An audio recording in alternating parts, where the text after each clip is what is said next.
Hello बच्चों, आज हम लोग क्लास 12 का एनसीईआरटी का क्वेश्चन सॉल्व करेंगे। चैप्टर है हमारा इंटीग्रेशन और आज हम लोग एक्सरसाइज 7.1 का क्वेश्चन नंबर 6 को सॉल्व करने जा रहे हैं। तो यहाँ पर हम लोगों को इंटीग्रेशन करना है। क्वेश्चन है हमारा 4e⁻³ + 1 और इसको x के रिस्पेक्ट पर हमको इंटीग्रेट करना है।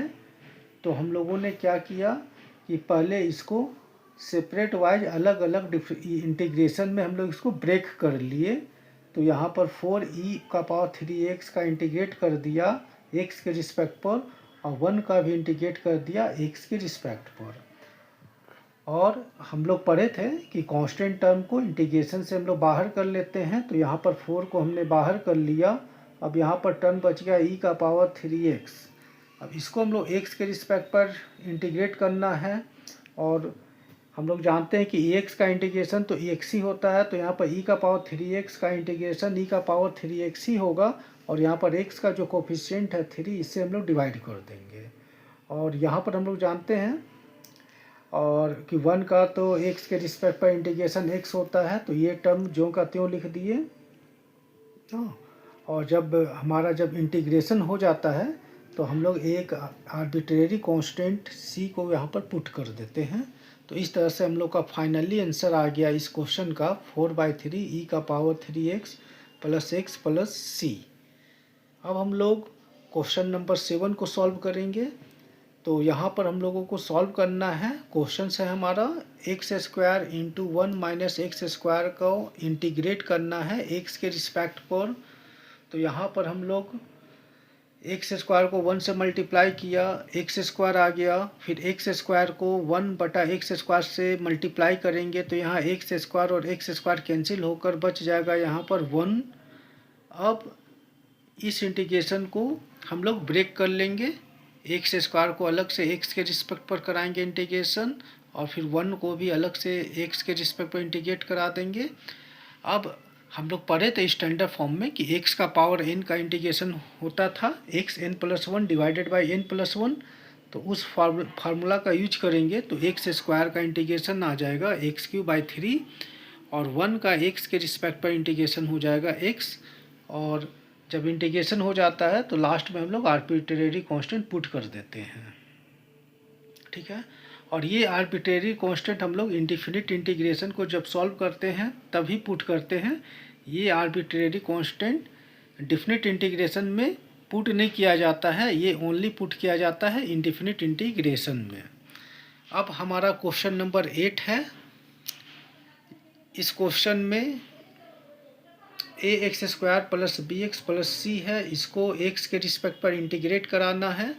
तो इस क्वेश्चन को भी हमने अलग अलग सेपरेट वाइज ब्रेक कर लिया। तो ax² को अलग से x के रिस्पेक्ट पर कराया इंटीग्रेट, bx को भी x के रिस्पेक्ट पर और यहाँ पर c है इसको भी x के रिस्पेक्ट पर। तो यहाँ पर हम लोग जानते हैं कि कांस्टेंट टर्म को इंटीग्रेशन से बाहर कर लेते हैं, तो बाहर कर लिया। अब यहाँ पर बच गया हमारा x² का dx, यहाँ भी कांस्टेंट b था, इस b को भी हमने बाहर किया, यहाँ बच गया x dx। यहाँ भी कांस्टेंट c है, इसको भी बाहर कर लिया, यहाँ बच गया dx। अब हम लोग जानते हैं कि x² का इंटीग्रेशन आ जाएगा x³ और इसी तरह से x का x के रिस्पेक्ट पर इंटीग्रेशन होगा x² 2 और यहाँ पर कांस्टेंट c है और यहाँ पर dx है। तो dx का इंटीग्रेट है तो यहाँ पर हम लोग ये समझेंगे कि ये dx है। तो यहाँ पर मान लो कि 1 छिपा हुआ है, तो 1 का x के रिस्पेक्ट पर इंटीग्रेशन x होता है, तो इसलिए यहाँ पर c × x हो गया। और जब इंटीग्रेशन हमारा हो गया तो लास्ट में हमने आर्बिट्रेरी कांस्टेंट को यहाँ पर पुट कर दिया। अब हम लोग क्वेश्चन नंबर 9 को सॉल्व करने जा रहे हैं। तो ये क्वेश्चन नंबर 9 है हमारा। इंटीग्रेट करना है 2x² + ex को x के रिस्पेक्ट पर। तो यहाँ पर भी इस क्वेश्चन को भी ब्रेक कर लेंगे, अलग अलग इंटीग्रेट कराएंगे। तो पहला 2x² को x के रिस्पेक्ट पर लिख लिया, ex को भी x के रिस्पेक्ट पर लिख लिया। अब यहाँ पर 2 कांस्टेंट है तो इंटीग्रेशन से ये टर्म बाहर हो गया अब यहाँ पर एक्स स्क्वायर बच गया dx, ठीक है। और यहाँ पर एक्स का तो एक्स के रिस्पेक्ट पर इंटीग्रेशन एक्स ही होता है। फिर नेक्स्ट स्टेप में हमने किया एक्स स्क्वायर का इंटीग्रेशन एक्स क्यू बाई 3 हो जाएगा, और प्लस ये वाला टर्म लिख दिया एक्स, और लास्ट में लिख दिया एक आर्बिट्रेरी कांस्टेंट सी। अब हम लोग क्वेश्चन नंबर 10 को सॉल्व करेंगे। तो यहाँ पर हमारा क्वेश्चन है root x minus 1 by root x का होल स्क्वायर को इंटीग्रेट करना है एक्स के रिस्पेक्ट पर। तो हमने क्या किया कि इसको first of all a minus B का होल स्क्वायर में इसको ब्रेक कर लिया। a माना रूट एक्स को और b माना 1 बाई रूट एक्स को। तो a माइनस बी का होल स्क्वायर होता है a का स्क्वायर माइनस 2ab। यहाँ पर a रूट एक्स को मान रहा हूँ और b मान रहा हूँ 1 बाई रूट एक्स को, और प्लस b का होल स्क्वायर। तो यहाँ पर बच्चों ये देखो रूट एक्स और रूट एक्स यहाँ पर कैंसिल आउट हो जाएगा। तो अब यहाँ पर हमारा टर्म बचेगा, रूट एक्स का होल स्क्वायर करेंगे तो यहाँ पर एक्स बचेगा, और चूँकि रूट एक्स कैंसिल हो गया है तो यहाँ पर हमारा टर्म बच गया -2 और प्लस, और यहाँ पर भी 1 बाई रूट एक्स का होल स्क्वायर कराऊँगा तो ये बच जाएगा 1 बाई एक्स। और फिर मैं इसको पार्ट वाइज इसको इंटीग्रेट कर दूंगा। तो x को कर दूंगा x के रिस्पेक्ट पर, और 2 को x के रिस्पेक्ट पर, 1 बाई एक्स को भी करूंगा x के रिस्पेक्ट पर। अब हम लोग जानते हैं कि x का x के रिस्पेक्ट पर इंटीग्रेशन हो जाएगा, क्योंकि यहाँ पर पावर 1 छुपा हुआ है। तो xn वाला फार्मूला को अप्लाई करूँगा तो एक्स स्क्वायर बाई 2 हो जाएगा इसका इंटीग्रेशन।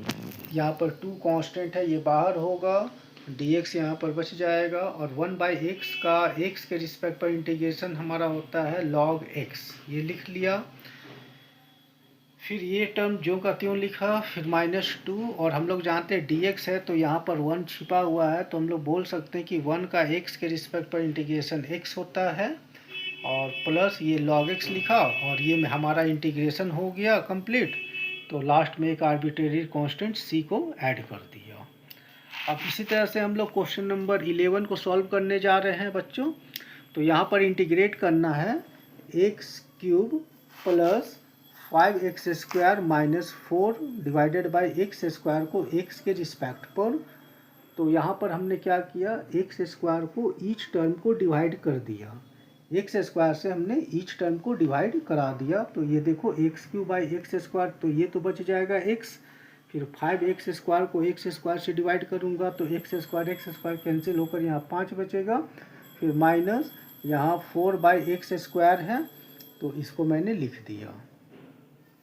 अब इसको मैंने सजा के लिख लिया, ये x हो गया, ये +5 हो गया माइनस, अब ये हमारा 4 है, x का स्क्वायर ऊपर जाएगा तो x का पावर -2 बच गया।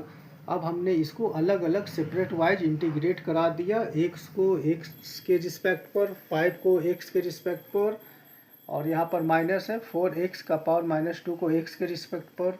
फिर x का इंटीग्रेशन xn वाला फार्मूला को अप्लाई करूँगा तो x स्क्वायर बाई 2 हो जाएगा। फिर 5 यहाँ पर कांस्टेंट है, ये इंटीग्रेशन से बाहर होगा, और हम लोग तो जानते ही हैं कि dx है तो यानी 1 का x के रिस्पेक्ट पर x हो जाएगा, तो यानी 5 का x के रिस्पेक्ट पर इंटीग्रेशन हमारा 5x हो गया। फिर यहाँ भी कांस्टेंट टर्म था 4 तो ये भी बाहर हो गया -4, और x का पावर -2 का इंटीग्रेशन हो जाता है, फार्मूला वही है n+1 डिवाइडेड बाई n+1। तो x का पावर -2 + 1 करूँगा तो -1 आ जाएगा x का पावर, और नीचे आएगा -1। फिर इसको सजा के लिख दिया, तो यहाँ पर माइनस +4 हो गया, x का पावर -1 नीचे आया तो 4/x हो गया, और इस तरह से ये हमारा रिक्वायर्ड आंसर हो गया। अब अगला क्वेश्चन देख लेते हैं बच्चों, क्वेश्चन नंबर 12। यहाँ पर इंटीग्रेट करना है x³ + 3x + 4 को रूट एक्स से। तो यहाँ पर भी क्या करूँगा, रूट एक्स से ईच टर्म को मैं डिवाइड कर दूँगा, तो एक्स स्क्वायर बाई, और रूट एक्स को हम लोग x का पावर हाफ भी लिख सकते हैं। तो x³ को जब x का पावर हाफ से डिवाइड करूँगा तो सेम बेस है तो पावर ऊपर जाकर क्या हो जाएगा, 3 माइनस हाफ होगा तो ये 5/2 आ जाएगा, और उसी तरह से 3x/x का हाफ है तो ये भी सेम बेस है तो पावर ऊपर जाकर x का पावर हाफ बचेगा, और यहाँ 4 बाई ये करूँगा तो ये भी ऊपर जाएगा, तो यहाँ पर लॉ ऑफ इंडिसेस का यूज कर रहा हूँ, तो ये ऊपर जाएगा तो x का पावर -½ हो जाएगा। फिर मैंने इसको इंटीग्रेट करने जा रहा हूँ सेपरेट वाइज, तो x का पावर 5/2 का x के रिस्पेक्ट पर कर दिया, 3x का पावर ½ को x के रिस्पेक्ट पर प्लस 4 इंटू x का पावर -½ को x के रिस्पेक्ट पर। अब ये देख लो बच्चों, x का पावर 5/2 का जो इंटीग्रेशन आएगा एक्सचेंज का फॉर्मूला में आ जाएगा x 7/2 डिवाइडेड बाई 7/2 प्लस 3। इसी तरह से x का पावर ½ का इंटीग्रेशन हो जाएगा x ½ प्लस 1 3/2 डिवाइडेड बाई 3/2, और यहाँ पर भी कांस्टेंट टर्म 4 बाहर होगा और x का पावर -½ का हो जाएगा x का पावर ½ डिवाइडेड बाई ½ अब इस तरह से यहाँ पर 2 तो ऊपर चला जाएगा तो 2/7 हो जाएगा, और ये हो जाएगा x का पावर 7/2, 2 ये ऊपर टर्म जाएगा तो 6/3 हो जाएगा x का पावर 3/2, और 2 भी ये ऊपर चला जाएगा टर्म तो ये हो जाएगा 8, x का पावर ½ हो जाएगा। तो इस तरह से हम लोग का आंसर आ जाएगा 2/7 x का पावर 7/2 प्लस 3 से 6 कैंसिल कर दूंगा तो ये 2 आएगा, 2 इंटू एक्स का पावर 3/2 हो जाएगा प्लस 8, और x का पावर ½ को हम लोग √x भी लिख सकते हैं प्लस c। तो ये हमारा रिक्वायर्ड आंसर आ गया। अब हम लोग क्वेश्चन नंबर 13 को सॉल्व करेंगे। तो यहाँ पर हम लोग को इंटीग्रेट करना है x³ minus x² plus x-1 को डिवाइडेड बाई x-1 को x के रिस्पेक्ट पर इंटीग्रेट कराना है। तो यहाँ पर मैंने क्या किया, x³ और x² का मैंने कॉमन टर्म ले लिया x², तो यहाँ पर x-1 बच गया, x-1 में भी 1 को कॉमन लिया, यहाँ पर x-1 बचा, और डिनोमिनेटर में हमारा x-1 है। फिर ऊपर में भी हमने क्या किया, x-1 को कॉमन ले लिया, और यहाँ पर टर्म बच गया x² प्लस 1। अब हम लोग क्या करेंगे, x-1 और x-1 इस फैक्टर को कैंसिल आउट करेंगे। अब हमारा टर्म आ गया x² प्लस 1, और इसको x के रिस्पेक्ट पर इंटीग्रेट करना है। फिर इसको भी मैंने अलग अलग कर दिया, तो x² का x के रिस्पेक्ट पर और 1 का भी x के रिस्पेक्ट पर, और x² का हो जाएगा इंटीग्रेशन x³/3, और 1 का x के रिस्पेक्ट पर होगा इंटीग्रेशन x, और लास्ट में एक आर्बिट्रेरी कांस्टेंट c पुट कर दिया। तो आज के लिए बच्चों इतना ही। अब नेक्स्ट क्लास में हम लोग अध्ययन करेंगे। ओके।